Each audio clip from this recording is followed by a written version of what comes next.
I have lost close relatives who went to hospitals and caught infection inside the hospital. Actually, Sir, what do you see the future of now the pharmaceutical industry in India and abroad? people in Africa would have died of AIDS if Cipla wasn't India did there, not and come to all the rescue. emerging markets, they wouldn't have had their vaccines if Cyrus Poonawalla wasn't there. Do you think that there is optimism? They should be hopeful that there will be jobs.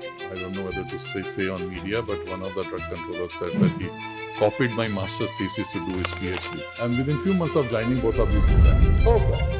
The strategy is fail fast. Faster you fail, the lesser the cost, the faster you launch. And you took that responsibility of taking it forward, and that too with such vigor. In early days, what we call allopathic medicines, they actually originated from there. From Ayurveda. From Yeah, Ayurveda. right, We call right. like Sarpagandha. It takes $2 billion in almost 10 years to bring a new molecule to the world as a new drug. A pharmacist is an expert every aspect of medicine. The good news is that amongst the major players like the US, Japan, Germany, China, the fifth name that arises is of India. India is called the generic hub of the globe. In fact, India also holds the third largest place by volume in the pharmaceutical industry. Also जो बहुत अच्छी बात है कि धीरे धीरे ध्यान जा रहा है लोगों का, इंडस्ट्री का, आम जनता का ऑन क्रॉनिक डिजीज मैनेजमेंट. उसका क्या मतलब कुछ ऐसी बीमारियां, कुछ ऐसे इलाज जो कि पहले संभव नहीं थे और अब लोगों की उन पे उम्मीदें बंध रही हैं कि इस बीमारी का इलाज संभव है. Chronic diseases like hypertension, that is high blood pressure, diabetes. तो धीरे धीरे लोगों की उम्मीदें बंध रही हैं कि इनका भी इलाज संभव है. और कौन लोग हैं जो इस इलाज को संभव करा रहे हैं? What is that breed of people called? They are called the pharmacists. The people who have graduated, who have post-graduated in the study of pharmacy. So in the next 30 minutes or so, we are going to take you through a journey of pharmaceutical industry, starting from pharmaceutical education to stepping a foot in the pharmaceutical industry and how to stay firm in this kind of industry. So let me tell you that today the guest that we have holds though no introduction when you talk amongst the pharmacists of the world. But for everybody else, today we have with us Mr. Rajiv Gulati. He has been a mentor of Lloyd Institute, the entire Lloyd Group, which includes pharmacy and management education. And the accolades that he has to his name are beyond the pharmaceutical industry. After his pharmaceutical education, Mr. Gulati did management education from the prestigious IIM Ahmedabad and went on to global platforms leading Eli Lilly and Ranbaxy to name a few. He's also a faculty at leading business schools of the world like the Whartons, and it is my profound privilege to hold this conversation with Mr. Gulati today. And stay tuned till the end when you hear a lot of gyan and lot of advice for all the aspiring leaders, all the students and the parents who are thinking which stream to send their kids to. So thank you, sir, for being with us today. Thanks for having me here and such kind and generous words. I think you deserve more. But this entire conversation that we have kept is mainly to have students' point of views and the parents who are confused at this time which stream to take after class 12th. And pharmacy is something that one word, B Pharma, which they have not, really heard till class 12th. They have read their chemistries, biologies, mathematics, and physics, but pharmacy, what does it hold for you? And then we go on to how you became the Rajiv Gulati that you are today. So. Shall I try and define what pharmacy stands in my mind?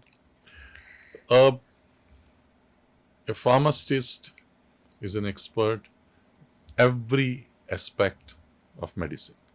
And if I start counting, it's unbelievably large number.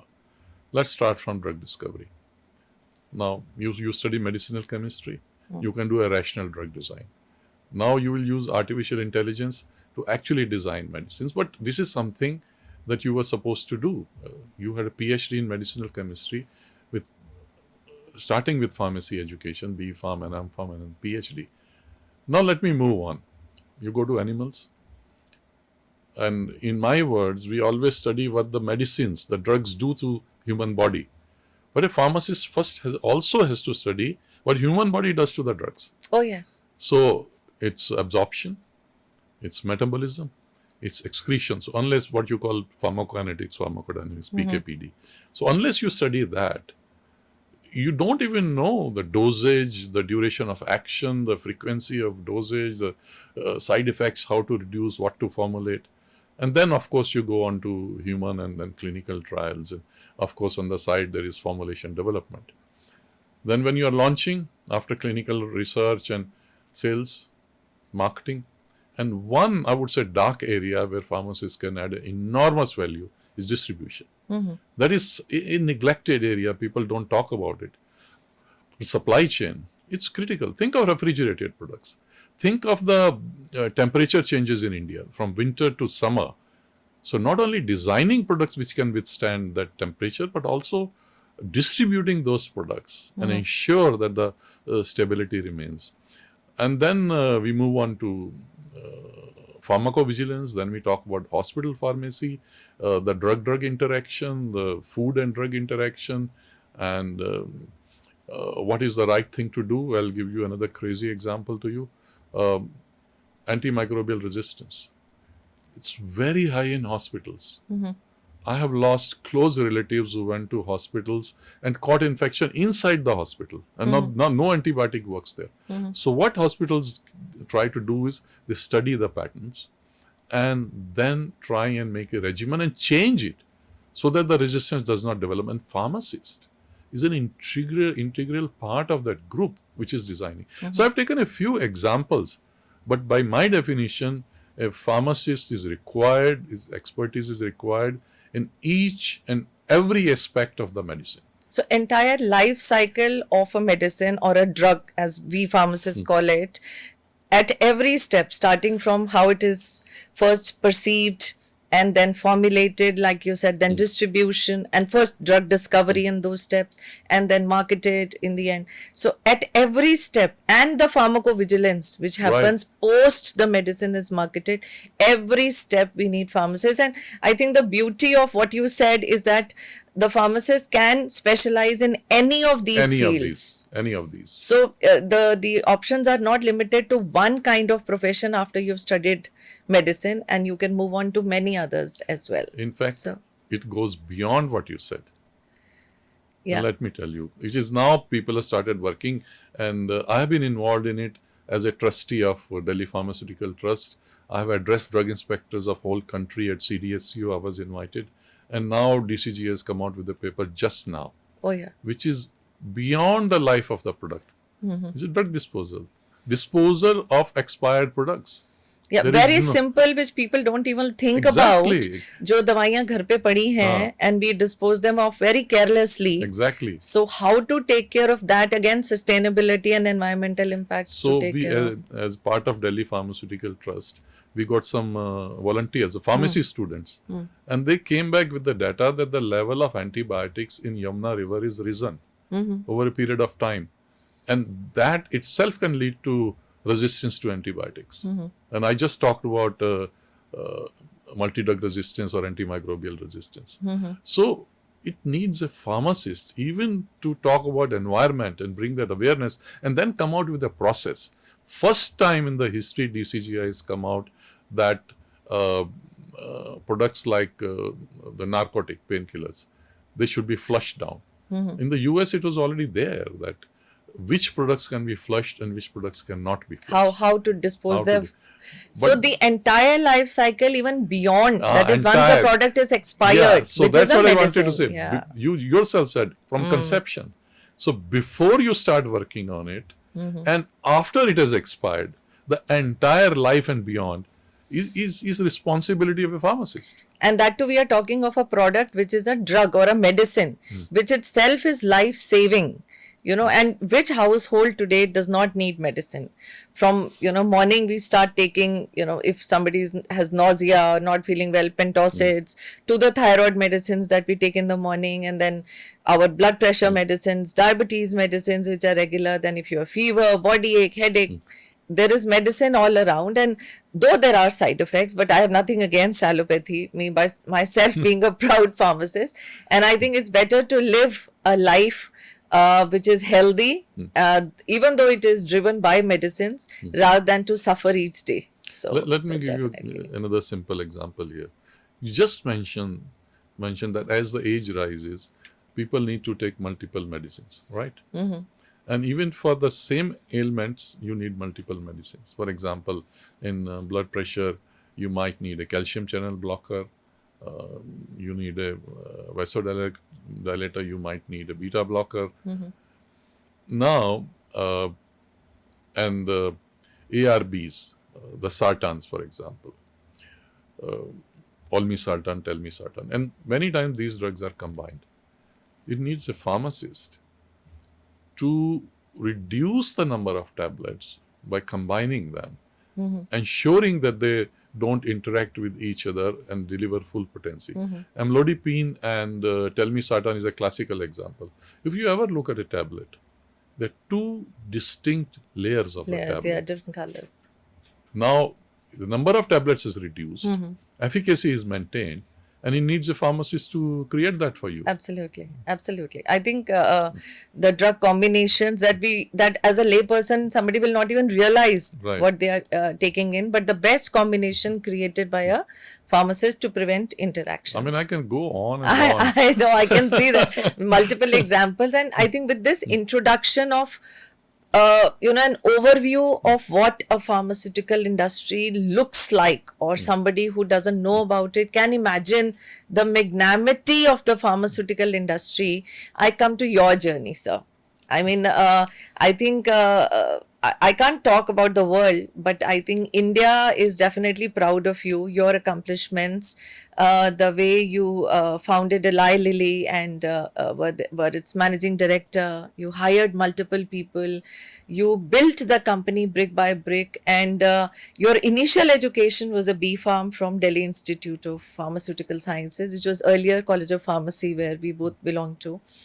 So how has the journey been? How did you think of pharmacy education after class 12th or 11th, I think, at that time? Yeah. Yes. And then how did you rise to this level? What was that passion, within you that made you rise to such high levels in the industry?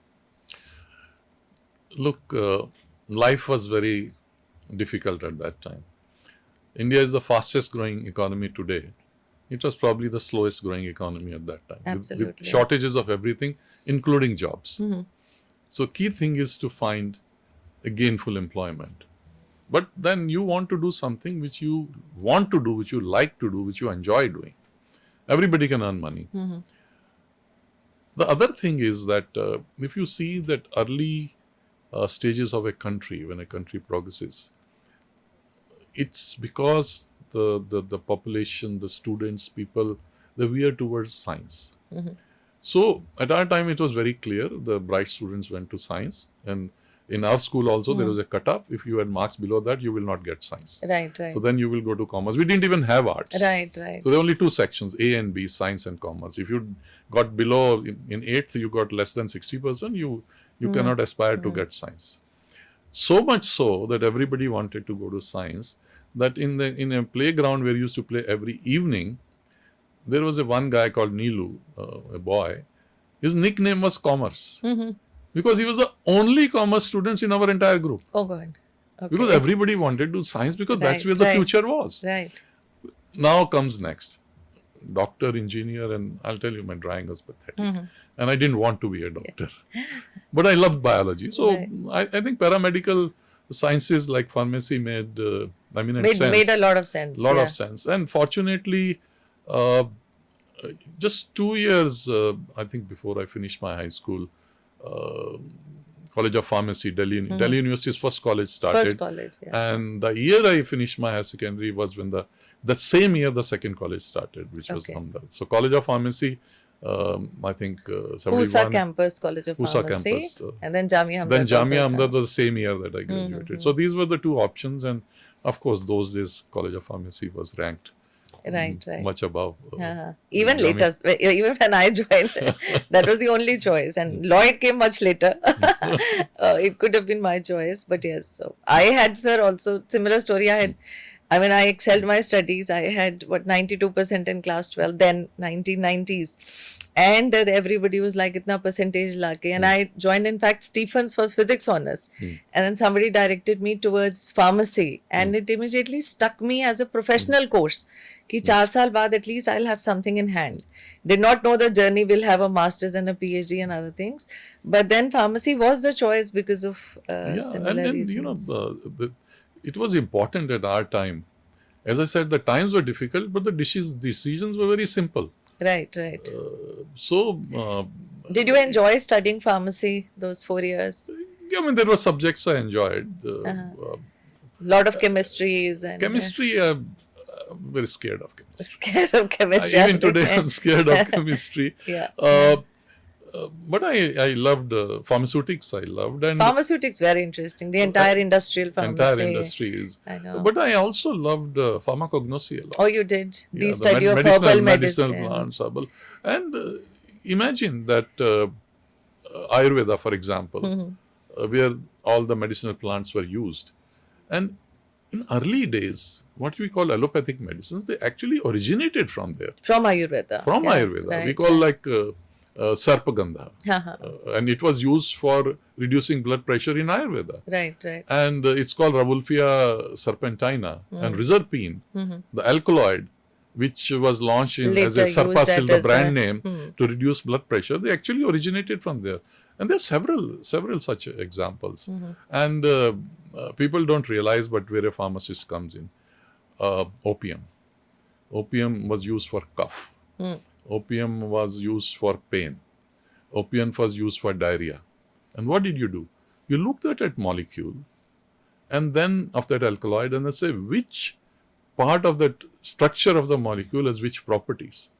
So you created diphenoxylate and other antidiarrheals. A structure which was more effective. Yeah, which are congeners and which are focused on diarrhea. Then codeine, for example, which is also an alkaloid in opium, and all your narcotic pentazocine and buprenorphine and all your narcotic painkillers, they are congeners of that alkaloid itself. Right. And in fact, morphine sulfate itself was a painkiller in the early days. And of course, your cough, codeine is used even now, today, but dextromethorphan and others are congeners of that. So what we were taught, that structure-activity relationship in our school, you take the ancient knowledge, you look at the medicinal plants, you use your structure-activity relationship, and you're designing drugs. Right. That was happening.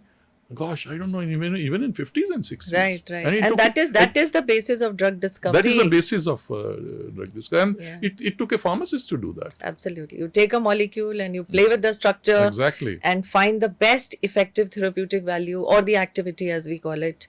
And then there is a new drug available. Absolutely. And especially with new diseases coming up, new cancers, and now we had COVID a couple of years ago, and new resistances developing in antibiotics. We definitely need new drugs, and the drug discovery is given, the charge is given to the pharmacists who are playing a major role. I would like to know more about your journey after the studies, sir. Pharmacy के बाद फिर आप Eli Lilly और Envaxi तक कैसे पहुँचे? Part serendipity and part effort. First of all, I did my summer internship during Pharm on shop floor in manufacturing. So the first big learning was that I don't want to be in manufacturing. Those were the jobs which everybody wanted. I've asked any student, what do you want to do? I become an approved chemist. Meaning a factory would not get a manufacturing license without an approved chemist, which is a pharmacist, with a couple of years of experience in manufacturing. And those were the decently paying jobs. And I said, look, I actually hate manufacturing. I'm sorry to say, it's important, it's critical, you need a pharmacist there. It's not for me. Yeah, yeah. So what do I want to do? So I said, research, sales, marketing.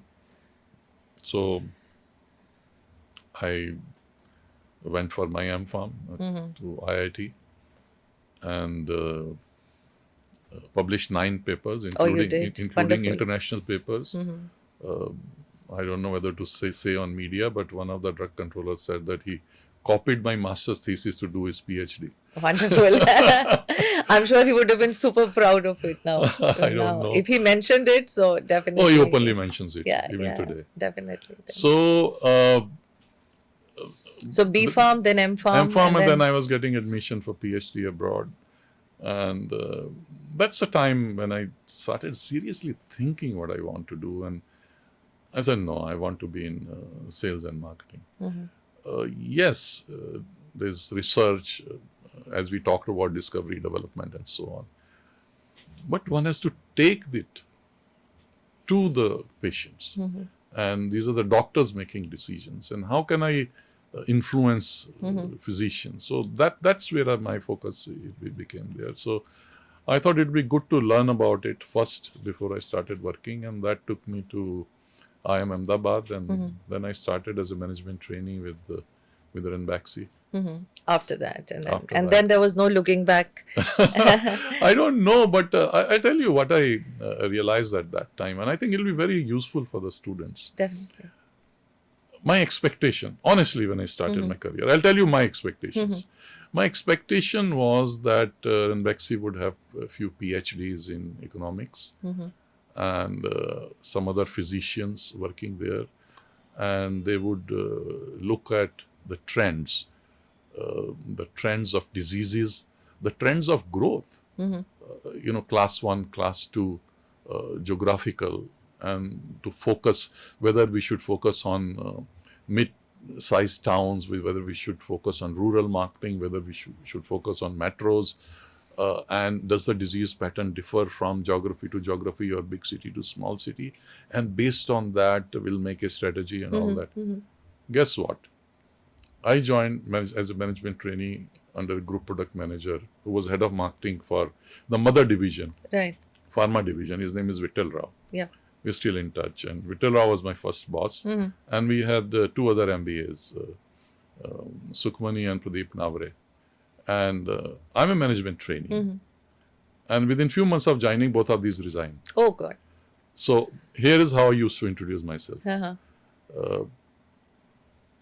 This is Vittal Rao, my boss, the group product manager, and I'm his group. I'm the group. I'm the group. So you were actually So I put was- in the ocean to swim by yourself. The biggest learning is, which I'll tell everybody to expect, is that you are thrown in the deep end. Now you sink or swim is entirely up to Absolutely. you. And that's how my career began. That I was handling, as a trainee, I was handling almost all the brands of the company.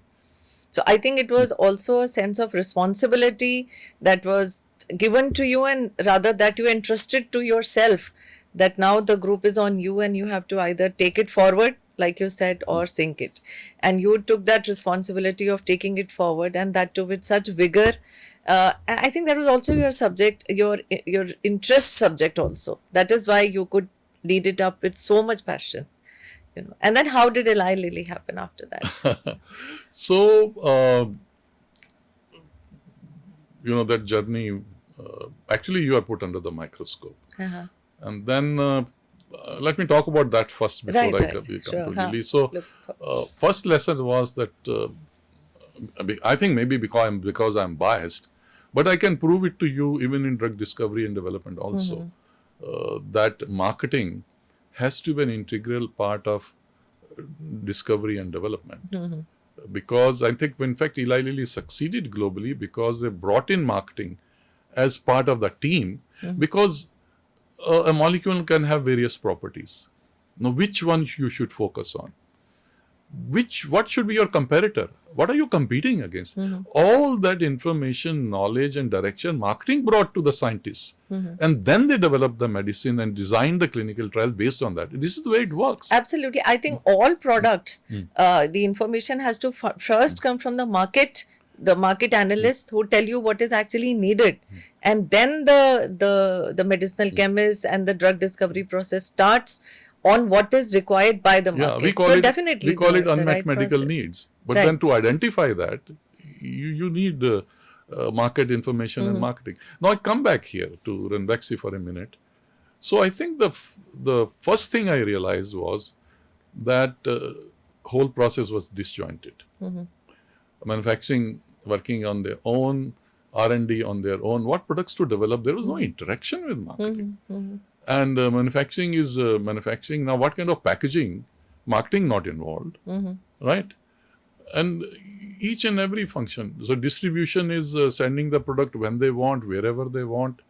And then marketing, I'm trying to launch the products, then sometimes samples are not there, sometimes the sales stock is not there.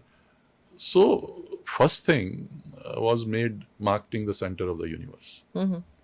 We said when we are launching a product, it has to be a coordinated team effort.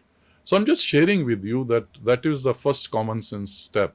And of course, after that came the launches like Revital and other, which are popular even till today. Yes, and those Revital, Cifran, there's the highest sale ever in the history in the year of launch. And 86 to 92 during my tenure in Ranbaxy, the Pharma division sales grew 5 times in 6 years. Wonderful. And the rank from double digit to my division became the second largest pharmaceutical company in India.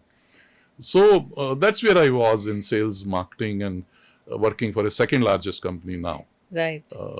And then I got this bug that I've worked for a branded generic, but essentially a generic company, which was teaching everybody how to go global, incidentally. And the industry owes a lot to Ranbaxy and the vision of Dr. Parvinder Singh, the founder.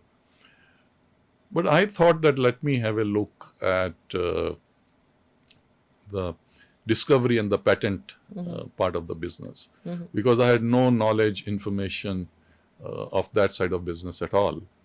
And that's where, when the joint venture was formed, I moved on to the joint venture. And as you know, I was the first employee and I started Eli Lilly in India. Right. You did. And what a journey it has been. In fact, उन students के लिए भी, उन aspirants के लिए जो अभी 18 साल के हैं अभी, या वो पेरेंट्स जो फार्मेसी को एक करियर के रूप में अभी समझना चाह रहे हैं, I think what you said in this last 5 minutes of your journey, very briefly in Ranbaxy, you so beautifully put it that in a pharmaceutical industry, all departments are very well spun, and that is not how it cannot be without it. It is so well spun. Marketing being at the center, जहाँ पे पूरी information आती है from the world कि अभी हमें जो pharmacist हैं या जो ड्रग डिस्कवरी के लोग हैं उनको कौन सा मेडिसिन पे आगे काम करना है या कौन से मॉलिक्यूल पे काम करना है. So from marketing analysis it goes to all the departments, and then from drug discovery to regulatory to packaging to again marketing and pharmacovigilance. It's all well spun, and there are pharmacists at each and every area, but marketing being the focus. And now it's linked to the question you asked. I think pretty early on I figured that sales and marketing is the path to the top management, because actually marketing, when I was a brand manager or marketing manager, I could not have created that coordination. I could not have taken the organization in that direction if the senior management, the people leading the company, had not agreed with me, because only they could direct all other functions to work with me. So I owe a lot to not only Dr. Singh, but my mentor, guru, friend, Mr. Brar. And he saw that was needed, and it was his support and his leadership that brought everything together and gave me an opportunity to do what I could do. So, but the path to that is through sales and marketing. if you look at the people who have started successful companies, also you look at Mankind, you look at Eris Life Sciences, you look at Systopic, and the list goes on and on. And the Lupin's head of sales and marketing, Cipla's head of sales and marketing, who then moved on to JB and took it to greater heights. All of these. And that's all within India. Within that India. we see such stories of people who started very small So in the pharmaceutical industry. All these started as medical representatives. Right. And it's my pleasure that half of them reported to me. They all reported to you. That's why we have the chief boss here to create more entrepreneurs, in the pharmaceutical industry. So these are examples within India, how these companies started very small within India and rose to a higher fame, a lot of money as well. And some products that they have brought in which have created a niche in the pharmaceutical industry. Sir, what do you see the future of now the pharmaceutical industry in India and abroad? For these students, like we say in the IT industry, I mean, not to demean any industry, but then there is a time when recession comes, when there are no projects, when AI is taking up jobs, which it actually is. What do you think in the pharmaceutical industry? What the future looks like to you for the students who are going to be joining today and pass out after 4 years from now, which will be say 29 approximately. So what do you think, what future holds for them in the pharmaceutical industry? So let's take a step back. Yeah. We started by saying India is pharmacy to the world. Absolutely. About 50% of the volume in the US is sold by Indian companies. Absolutely. And I mentioned many times, people in Africa would have died of AIDS if Cipla wasn't India did there, not come and to all the rescue. emerging markets, they wouldn't have had their vaccines if Cyrus Poonawalla wasn't there. This would not have become a global industry if Dr. Singh wasn't there. Having said that, India is also infamous for the problem with the pharmaceutical products which are being exported. Product recalls, data integrity, and Ranbaxy. When I came back to Ranbaxy after 19 years with Lilly, the enormous struggle it had with the charges against it of data integrity and others. So if we talk of the future, a couple of things, the trends. See, the point is, if you want to make a career, your career has to be long lasting, you need a little bit of foresight. You have to keep with the trends. You have to be able to see the future a little bit, if not too much. And that's example I gave Dr. Singh. He actually created, forget seeing it, he created the future. Right. But at least we mere mortals can at least try to see that. Now let's talk about the trends, what's happening. The regulatory requirements are becoming more and more strict globally. Expectation of FDA is not only that your processes are compliant and give you a product which meets all the criteria, all the standards, but your processes should be predictive. Your process itself should be able to predict the quality of the product that's coming out, so that you are able to design processes properly, so that the good quality comes out at the end. So it is not the testing of the product which is important. It is creating the product. Right. And otherwise also the requirements of all countries is, earlier we say rest of the world and WHO certification is sufficient. No longer. FDA started by saying they need bioequivalence with their own patented products that they would come and inspect.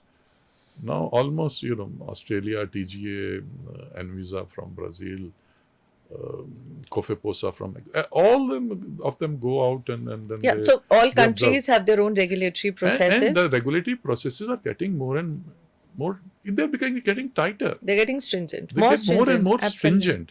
So therefore, as I said, predictability, so therefore you have to be not only with the curve, you have to see what is coming, and the data is available. For example, every warning letter that FDA issues anywhere in the world with their observation is available. Right. You can analyze it, you can study it, and then you can see what is happening around the world. You can see, if you analyze over a period, use artificial intelligence, see over a period of time, use that data and see what are the common issues, what are the solutions, and also see the direction in which it's progressing and where it's likely to go. Absolutely. Use the tools available, Right. and then design processes. I mean, then So integrate technology into the studies as well. data, To study data. technology, trends, and into designing processes which meets and beats the regulatory requirements.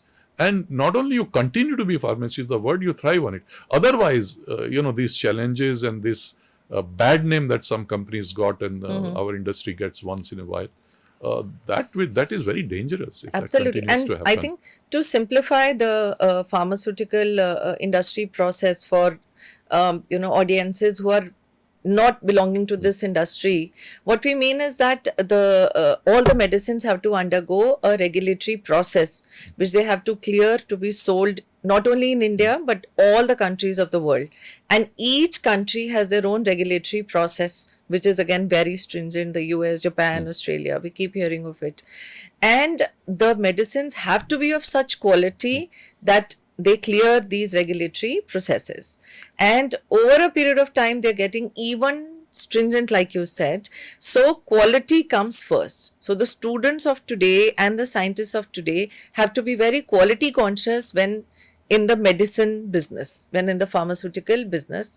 And like you also said about data, so they need to study the data as in what went wrong where, which medicines could not clear or which batch could not clear the regulatory process. And so study the data, do your analysis and see, what kind of quality to maintain to be able to clear. And I'm sure India, will maintain the image that it has got about being the generic bowl of the world. We have been selling generic medicines to the entire world. And I'm sure that, we'll maintain that quality forever. So the future is in good hands, with good students opting to study pharmacy. I'm sure that quality will be there. But coming back to again the students and the parents who will like to understand more about pharmacy today and what it is going to be, like I reinforced in 2029.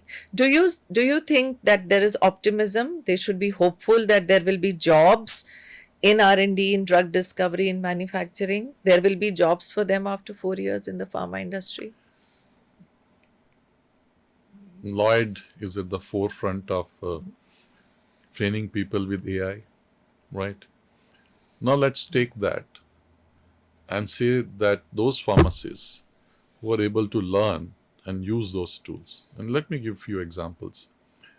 If India is exporting generics worldwide, and we just said that there are regulations which are different in each country, the requirements are different, the data is different.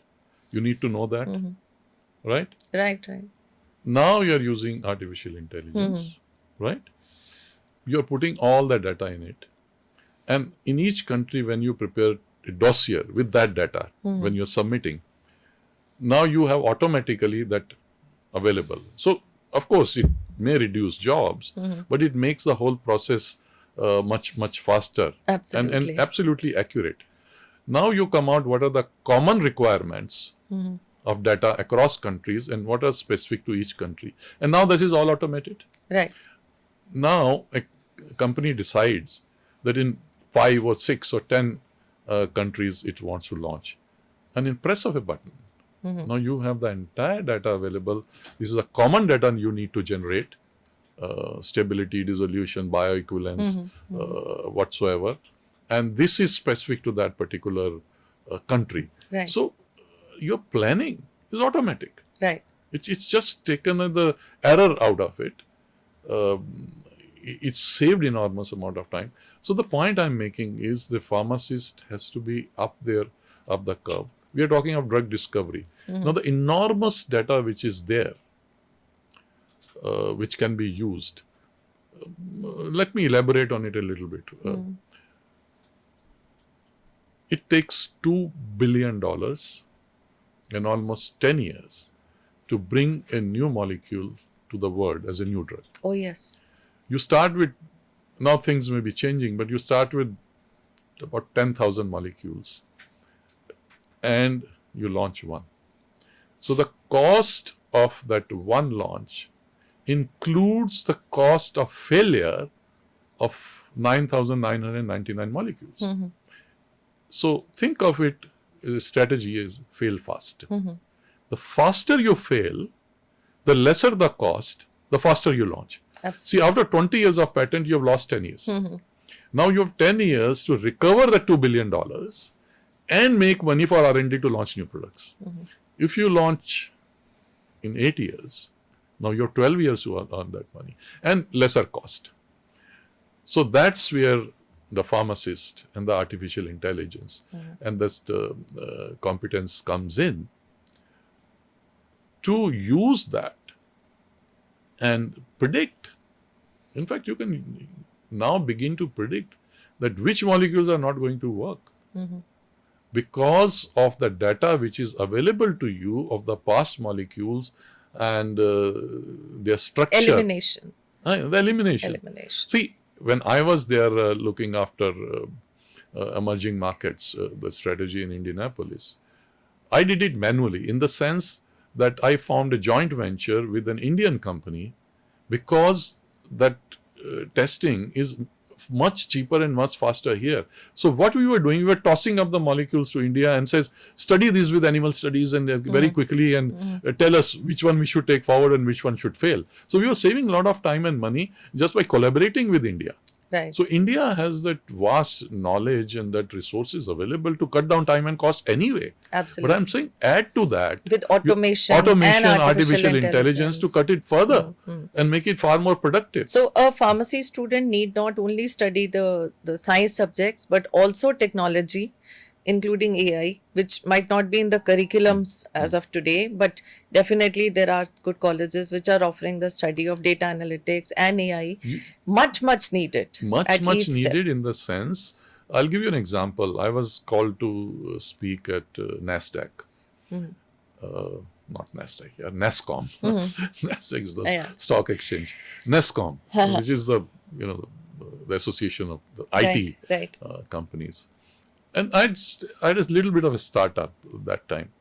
And I said, look, the data I'm generating, if the same patient stays with me, and the data I'm generating of the prescription which is being written to that patient, I can tell you using artificial intelligence, I can predict when that patient will become a diabetic. Absolutely. When will he need the hypertensive medicines? Imagine the value that pharmacists can add in designing and in forecasting and planning the resources needed for healthcare. So this is where the technology and the artificial intelligence and the data analytics comes in. This is something which wasn't there earlier, but now this is something I'm learning constantly, and I'm very fond of that dialogue from Three Idiots, which Amir Khan says. Basically, it means if you increase your knowledge, your competence, success will run after you. Yeah, like they say, become the go-to person. Exactly. If something has to happen in your organization, you should be so competent that everybody is looking for you to be that, do that work. That's why I believe be the go-to person for whatever. So competency definitely comes, and not only for pharmacy students, I think that goes worldwide for all students and whoever is learning. First is competency, be very knowledgeable, be very thorough in the subject that you are studying. And there's an old theory that everybody rises to their level of incompetence. So the joke is, if you're competent at your job, you get promoted, and then you're competent and you get promoted. Ultimately, you reach a level where you're not competent enough, and then you stop rising. So you rise to your level of incompetence. So if you want to rise higher, then you have to increase your level of competence. So these are the students today. I mean, when I speak to students of today, I said it could be you also who is sitting in a classroom of a pharmacy school today. You could be the one discovering a medicine, maybe for a life-saving disease tomorrow. When you get into the drug discovery process, I mean, the scientists also came from somewhere. So these are the students who will be doing this work eventually, provided you've studied well, you've gained this competency, you've studied your analytics also along with pharmacy education. So definitely, I think sky is the limit for all these future drug discoverers. Exactly. So now we are talking what the future looks like. Predictability of disease patterns, healthcare needs, predictability of the processes which would give you good drugs, predictability of what the various countries are requiring so that you can launch faster. Right. And in fact, that future brings me to the last bit also that I wanted to discuss with you about the future of medicines. I mean, we hear now about targeted drug delivery. I was coming to that. Yeah. And the customized. Which has actually started that according to your genetic makeup, I know what disease, what, ailment you're going to get in future or what you currently have. And I design a medicine for a particular individual, administer it, and you are done. You are disease free. So how far are we from there? And are you optimistic about that? Oh, I'm very optimistic about it. And Wonderful. That's the future, because it cuts down the time and cost. FDA will get convinced very easily. More important, think of it. You're doing trials. Those days of same medicine for entire population, those are gone. If you're doing clinical trial in 1,000 people and it working in 300 people, you're causing unnecessarily side effect, unnecessary cost and time of 700. So the first example which comes to mind is Herceptin, which is HER gene in the breast cancer. If you have that, this medicine will work, otherwise it will not work. And only 30% of causes of breast cancer is HER gene. Positive so therefore, negative. So what happens there? The diagnostics go hand in hand. So unless you are developing diagnostics side by side to be able to analyze and study whether this genetic cause exists in that particular patient or not, you won't be able to do either the trials or launch or market or treat that patients. So that's the other arm which is developing very fast. Okay. Now let me give you example that how this innovation can be used for sales, marketing, business. I came across a company. It's a simple thing. They say there are 31 strains of probiotics in the world. So what sells is a permutation combination of those. Then doctor writes this brand or that brand, and each brand is a different probiotic. You don't know which one is for you or not. So probiotic to clean the gut or exactly. to get good bacteria in the intestines. Absolutely. Which is also a kind of medicine which is prescribed by the doctors. By the doctor. Right. And there is this company that is actually spending. So the joke in India used to be the diagnosis is more expensive than the treatment. And so people, now of course it's changed, but people used to just start with medicine. Right. And so if it works, the diagnosis is correct, otherwise not. It's not the right thing to do, but it's changing. Right. So what they're doing is they're studying and they're using genetics to study what should be the optimum flora and what is the flora and what biome is needing and which combination, and they don't have ready-made formulations. They're customizing the combination of those 31 strains for each individual patient using robotics. Oh, wonderful.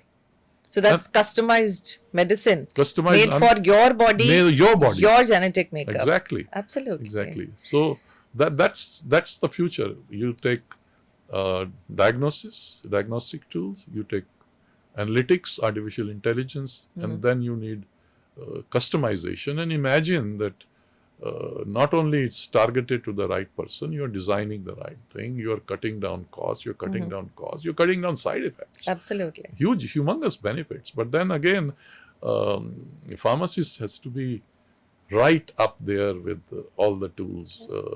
to be able to do it. So very soon we will have customized medication which will be tailored to your genetic makeup. We already have some, but Yeah. but the number will increase Absolutely. significantly. And available not only in the United States, but in India, and not only to the affluent. But example I have given you is India. Right. This entire Right, innovation yeah. is Innovation is happening in it's India. an Indo-German collaboration. Uh-huh. It's in yeah. But not only for the affluent. Once I think it becomes more widespread, then it will be not available to everybody, but yes, at least to the ones who can afford customized medication. So the future of pharmacy is in good hands. I will not say that diseases continue to rise, but patient expectations continue to rise. Like customized medication, like targeted delivery, especially to cancer cells, so that there are lesser side effects, of increased longevity. Longevity, exactly. Yes, so that itself brings more needs. Absolutely, yeah. And people's expectations to treat chronic diseases for which they have suffered, from so long. And I think the responsibility and onus lies on drug scientists, to get rid of all the ailments that they have suffered in the past. So, any last word you would like to tell to the current pharmacy students and to students who are aspiring or at crossroads? They have taken science and they are at crossroads on how to get into pharmacy education. Yeah, see, the first decision they are taking is whether to get into pharmacy education or not. But we have discussed that within the profession of pharmacy, the choices are enormous. So the earlier you find out what you want to do, the better it is. Because breadth is important, of course. But today you need more and more depth. Because the way things are changing and evolving.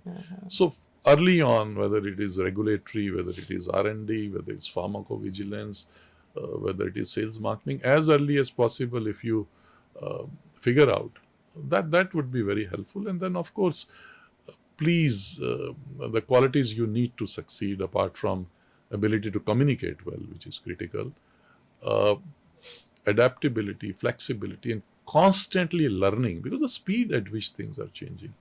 If you don't adapt to it, if you are not flexible, if you are not curious, and if you don't keep on learning, then life is going to be tough. Absolutely. And I think for any profession. Any profession. Yeah, right. Profession. I think it was great conversing with you, and everybody, I think people who are in the pharmacy business, pharmacy industry, students, aspirants, everybody would have benefited from this brief conversation that we could have with you. So many thanks, Gulati sir, for being with us. It is such an honor to be talking to a person who was the president of Ranbaxy at a time when I joined as a research associate after doing my master's from Delhi College. So thanks again, and it was such a pleasure speaking with you. Thank you, sir. Thanks for having me here. Yeah. So for everybody, I'm sure that this brief conversation that we had in pharmacy education and about pharmacy industry would have been beneficial. And when I talk about pharmacy, I speak with a lot of conviction because I remember writing an article in the year 1995 in the then Times of India, which was published also thanks to them, about pharmacy education. Because even after getting 92% something marks in class 12th, when somebody used to ask me, what are you studying? And I said, Delhi University, I'm studying B Pharm, and they understood it as BCom. I was actually unsettled, within my heart and mind. And I made it clear to the world by writing this article that I'm studying pharmacy, which is about healthcare, which is about manufacturing medicines, designing medicines, selling medicines. And I found this profession to be more rewarding than any other profession that I could have thought about at that time. After doing my bachelor's, master's, and then a PhD, I went to the IIM, studied law. So things have been very varied. But even if you stick to pharmacy profession, you have wide range of options to choose from.